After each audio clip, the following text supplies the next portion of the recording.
उमर साहब हों या मैडम महबूबा मुफ्ती साहिबा हों, गुलाम नबी आज़ाद साहब हों, अल्ताफ बुखारी साहब हों, ये अगर सब मिलके एक कैंडिडेट भी उतारेंगे ना, उसकी भी जमानत अनंतनाग रजौरी पुंछ की अवाम, उसकी भी जमानत अपोजिशन के कैंडिडेट की जब्त होगी। क्यों?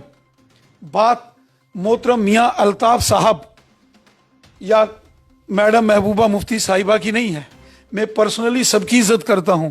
मैं मोहतरम मियां अल्ताफ साहब की बहुत इज्जत करता हूं, दिल से इज्जत करता हूं।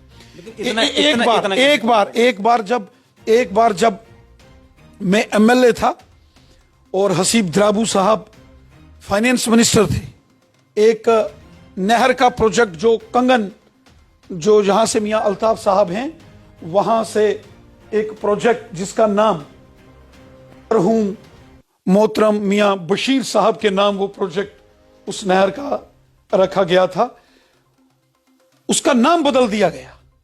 और जब इसकी खबर मुझे लगी और इसकी खबर लगते ही मैंने असेंबली के अंदर उठ के ये कहा द्राबू साहब को कि मोहतरम मियां बशीर साहब एक बहुत मायानाज शख्सियत के मालिक हैं और उनका नाम नहीं बदलना चाहिए।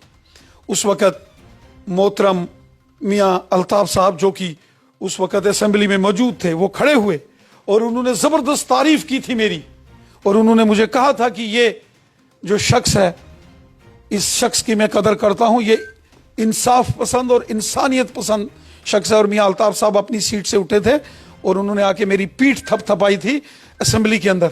मैं सबकी इज्जत करता हूं। मुझे बताइए, लेकिन ये मुकाबला मियां अल्ताफ साहब के साथ मुकाबला नहीं है। यह मुकाबला नेशनल कॉन्फ्रेंस है। गलती करे नेशनल कॉन्फ्रेंस, गुजर बकरवाल कबीले के बच्चों को जबा करे नेशनल कॉन्फ्रेंस के हुक्मरान चीफ मिनिस्टर, पहाड़ी कबीले के बच्चों को जबा करे नेशनल कॉन्फ्रेंस के चीफ मिनिस्टर, गुजर बकरवाल कबीले के बच्चों को जबा करे नेशनल कॉन्फ्रेंस के चीफ मिनिस्टर, गुजर बकरवाल और पहाड़ी कबीले के बच्चों को जबा करे कांग्रेस के चीफ मिनिस्टर, और उसका खामियाजा भरे मियां अल्ताफ साहब। ये नेशनल कॉन्फ्रेंस की एक बड़ी चाल है। नेशनल कॉन्फ्रेंस के पास यहां कोई कैंडिडेट नहीं था और उन्होंने जबरदस्ती मियां अल्ताफ साहब को मजबूर किया।